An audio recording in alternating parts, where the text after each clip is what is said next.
Hi, today I'm going to show you how you can find your YouTube Wrapped. So, YouTube Wrap is actually only available at the end of the year, right?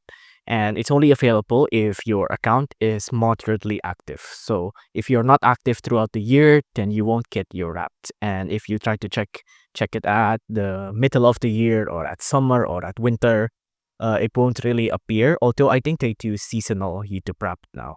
Either way, the way you can find YouTube Wrapped is usually on this section of your account here. And it usually will appear down here, right? On here, on the playlist, it'll just say like there's a prompt here that will probably say like, check your YouTube Wrapped here. Although right now, as you can see, mine is not available, but you can find your YouTube Wrapped when it is available. You should be able to know by checking social media on here, down here on the use section of the app, and you should see it neatly put here.